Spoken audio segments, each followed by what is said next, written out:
A cornice doesn't wait for a status screen to catch up to it.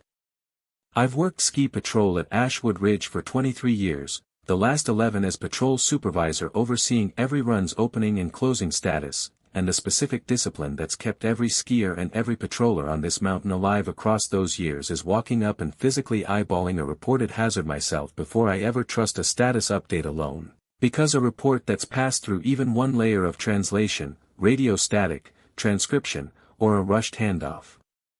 between shifts, can carry a very different meaning by the time it reaches the person deciding whether to open a run to the public. My name is Rory Ashwood. My stepson, Ezra, is Ashwood Ridge's Vice President of Guest Experience and Technology, the man who spent the last 2 years building and championing Slope Sync, an automated hazard reporting platform that transcribes patrollers' radio calls into text logs in real time, syncing hazard reports directly between the morning and afternoon patrol shifts without requiring a verbal handoff meeting, installed across the entire mountain's operations. This is a story about Ezra, about a system he genuinely believed had solved one of ski patrol's oldest, most error-prone problems, getting a hazard report accurately from the patroller who found it to the patroller responsible for the next shift's decisions. And about a February afternoon when Slope Sync's transcription of a morning report about a dangerously undercut cornice came through garbled enough to mark a run clear, while the cornice itself, still sitting exactly as unstable as it had been that morning, told a considerably more dangerous story to anyone who walked up and looked at it directly. Slope Sync came online across Ashwood Ridge 2 years ago, a platform built to automatically transcribe patrollers' radio hazard reports into a shared digital log, syncing that log directly between shift teams so an afternoon crew could review every hazard the morning crew had logged without needing to wait for an in-person handoff meeting that, on a busy day, sometimes got rushed or skipped entirely under real operational pressure. Ezra had pushed hard for the system from its earliest proposal, arguing, correctly, that our old verbal handoff process had genuine, documented failure points, morning reports occasionally getting summarized too quickly, details lost in a rushed 5-minute meeting between two exhausted patrol teams at shift change, exactly the kind of human transcription error a reliable automated log could meaningfully reduce. Slope Sync captures the report the moment a patroller calls it in. Rory, he told me, more than once, at a family dinner I'd hosted since he was 14 years old, it's not relying on somebody's memory of a hurried handoff meeting anymore, it's the actual words spoken into the radio, transcribed and logged permanently. That's a level of accuracy this mountain never had access to across 23 years of doing it the old way. I don't doubt the system captures something close to what's spoken most of the time, Ezra. What I'm telling you is that a radio call made from up on an exposed ridge, with wind noise and a patroller wearing a face mask against the cold, doesn't always transcribe cleanly, and I've seen enough garbled radio traffic across 2 decades to know exactly how badly a few key words can get lost or scrambled in exactly the kind of conditions where the hazard report actually matters most. I want to be fair to what Slope Sync actually got right, because this isn't a story about a system built carelessly, or a stepson who'd stopped caring about the patrollers working this mountain the moment he moved from ski instruction into a technology leadership role. Slope Sync's automated logging had genuinely improved handoff reliability across 2 full seasons, catching several hazard reports that had previously gotten lost or underemphasized in rushed verbal handoffs, exactly the kind of careful, defensible engineering Ezra had built his return to the resort around, and I never once doubted he believed in it completely. Right down to personally reviewing every hazard log discrepancy the system flagged. What the system didn't have, and what nobody building it had fully understood the danger of, was any reliable way to flag its own transcription failures when those failures produced text that still read as grammatically plausible rather than obviously garbled. A specific and genuinely dangerous failure mode where wind noise or a muffled radio call could corrupt exactly the key hazard words in a report while leaving the surrounding sentence structure intact enough that the transcription looked like a complete, coherent log entry rather than an obvious error demanding a human's attention.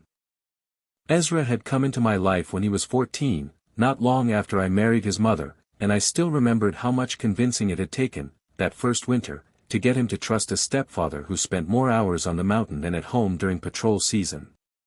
He'd patrolled Ashwood Ridge himself for 4 full seasons before he ever went back to school for the technology side of the business, and I think that shared time on the same runs, learning the same ridge lines, was part of why our disagreement over Slope Sink's blind spot never once felt, to either of us, like a fight about whether he belonged building the systems this mountain now depended on.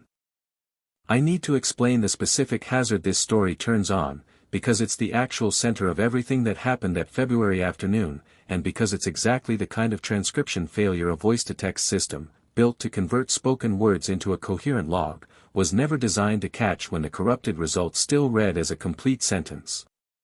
Our North Bull Run carried a known cornice formation along its upper ridge line, a wind-built overhang of packed snow that formed most winters and that patrol monitored closely every season for signs of undercutting, the specific dangerous condition where the snow supporting a cornice from beneath erodes faster than the overhanging shelf above it, leaving a structure that can collapse without warning under a skier's weight or even under nothing more than its own accumulating mass.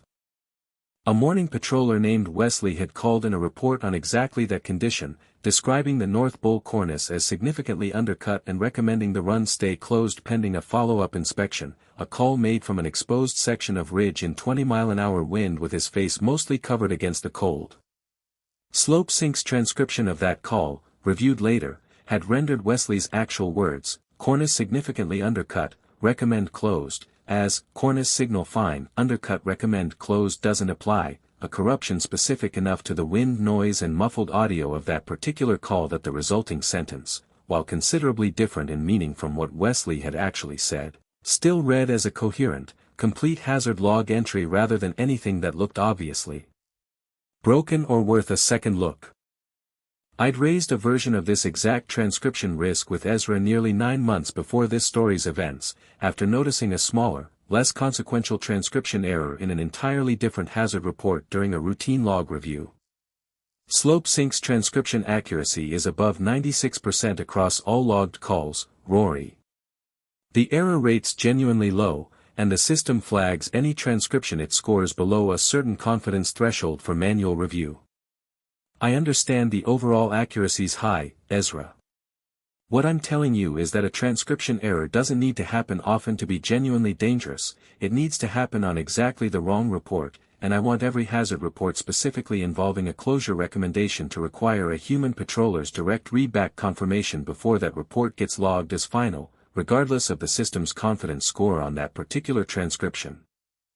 That adds a manual step back into exactly the process we built this system to streamline, and I can't require readback confirmation on every single closure report based on one minor transcription error in an unrelated log entry. Without more evidence this is a pattern rather than an isolated glitch. I remember leaving that conversation understanding exactly where Ezra was standing, even as I disagreed with the conclusion he'd reached from there. He'd come back to Ashwood Ridge with a genuine, hard-earned understanding of exactly how badly a rushed verbal handoff could lose a detail, having patrolled this mountain himself for 4 seasons before he ever went back to school for the technology side of the business, and I knew how personally he took every improvement Slope Sink had made to a process he'd once lived through the old, error-prone way. He wasn't wrong that one minor discrepancy in an unrelated report was thin evidence for a mountain-wide policy change, and I wasn't wrong that a transcription failure landing on exactly the wrong report, at exactly the wrong moment, didn't need to happen often to be genuinely catastrophic. The trouble was that neither of us yet had the specific incident that would force the two of us to weigh those competing truths against real consequences rather than a hypothetical I couldn't yet fully prove.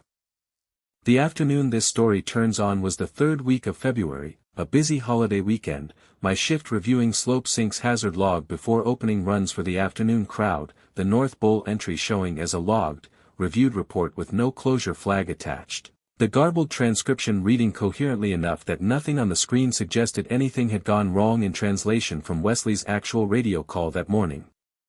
I was doing my own routine visual sweep of the upper mountain before opening North Bull to the public, a habit I'd never once dropped across 23 years regardless of what any log showed. When I reached the ridge line myself and saw the cornice directly, a visibly undercut overhang, the kind of structure that any experienced patroller would recognize immediately as dangerously unstable, standing in stark, obvious contrast to a hazard log that showed the run as reviewed and cleared for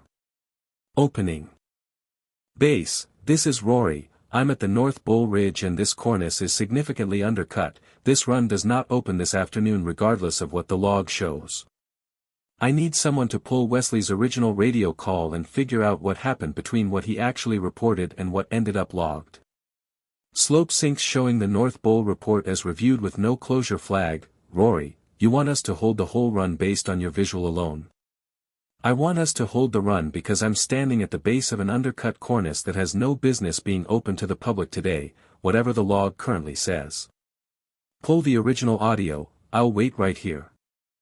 I want to describe what I actually did next, because it fell squarely within my formal authority as patrol supervisor and, honestly, within the one rule every patroller on this mountain has followed since long before slope sync existed, that a direct visual hazard assessment overrides any logged status whenever the two genuinely diverge, full stop, regardless of how complete or coherent the logged report appears. I kept North Bowl closed, posted a patroller at the entry point to physically block access rather than relying on a status flag alone, and radioed for the original audio recording of Wesley's morning call to be pulled from Slope Sync's archive, a feature the system maintained specifically for exactly this kind of verification, even though almost nobody on the mountain had ever needed to actually use it before that afternoon. I stood at the ridge line studying the cornice directly while we waited, close enough to see the specific overhang and undercut angle that told me, with no real doubt remaining, exactly what Wesley had almost certainly meant to report that morning. The original audio came back within 20 minutes, Wesley's actual words clearly audible beneath the wind noise once someone slowed the recording down and listened carefully. Cornice significantly undercut, recommend closed, a report that bore only a superficial structural resemblance to the garbled, coherent-sounding text Slope Sync's transcription had actually logged. Those 20 minutes standing at the ridge line carried their own particular weight, holiday weekend crowds beginning to stack up at the North Bowl entry point, guests asking Ines with increasing impatience why one of the mountain's marquee runs was still roped off on a bluebird afternoon, while I stood a few yards away staring up at an overhang that, to my own trained eye, looked considerably more dangerous the longer I studied it. I found myself running the same mental inventory I'd learned from an old patrol director early in my career: angle of the overhang, visible fracture lines, the specific way the snow beneath it had begun pulling away from the face, a checklist that had nothing to do with any status screen and everything to do with what 23 years of looking at exactly this kind of formation had taught my eyes to recognize on sight.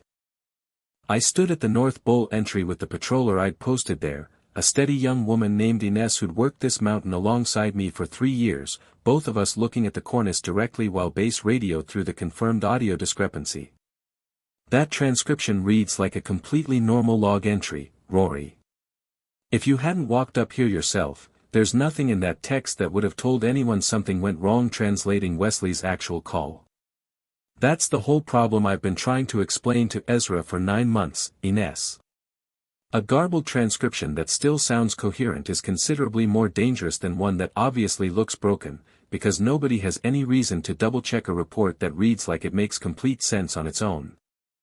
I photographed the cornice from several angles, documented the confirmed transcription discrepancy alongside the original audio, and called Ezra directly rather than letting the discrepancy reach him secondhand through the normal chain. Ezra drove up to the mountain himself that afternoon, having listened to the original audio against Slope Sync's logged transcription the moment word reached his office that I'd held North Bowl closed against a cleared status, and I want to describe the conversation honestly, because it wasn't simple vindication for either of us. Even with a genuinely dangerous cornice and a confirmed transcription failure sitting in hard fact in front of both our eyes. A closure recommendation that transcribed into something reading like the opposite conclusion, Rory. That's not a marginal miss, that's exactly the pattern you described to me 9 months ago, sitting right here where I can finally hear the actual audio myself instead of dismissing it as an isolated glitch. I've been telling you a coherent sounding error is more dangerous than an obviously broken one since that first small discrepancy, Ezra. I didn't have anything beyond one minor unrelated error and 23 years of trusting my own eyes on a ridge line until this afternoon made the gap impossible to keep deferring. This wasn't the system malfunctioning in some obvious way, it was doing exactly what a transcription model does under bad audio conditions, producing its best coherent guess at what was said, in exactly the one scenario where that guess happened to be dangerously wrong. Which is exactly the gap I need to sit with, and I know that now in a way I genuinely didn't let myself believe 9 months ago, when you first raised it at that dinner. I wasn't dismissing you because I'd stopped trusting your judgment, Rory. I built Slope Sync because I remember exactly how many details used to get lost in rushed shift change meetings when I was still patrolling myself, and I genuinely believed a permanent, accurate transcription log solved that completely. I think I let myself believe a 96% accuracy rate was close enough to trustworthy, right up until this afternoon showed me that the 4% it misses can still read as a perfectly normal sentence with nothing on the page to tell anyone something went wrong. I know that, Ezra. I'm not angry at you for wanting to fix a real problem with rushed handoffs. I lived through plenty of those rushed meetings myself before you ever built anything to replace them. I'm telling you that the one time it mattered, a coherent-looking log entry was asking every patroller on this mountain to trust a transcription that wind noise had quietly turned into the opposite of what Wesley actually reported, and the only reason we're standing here talking about a policy fix instead of a genuine tragedy is that 23 years taught me never to open a run on a log entry alone, whatever it happens to say.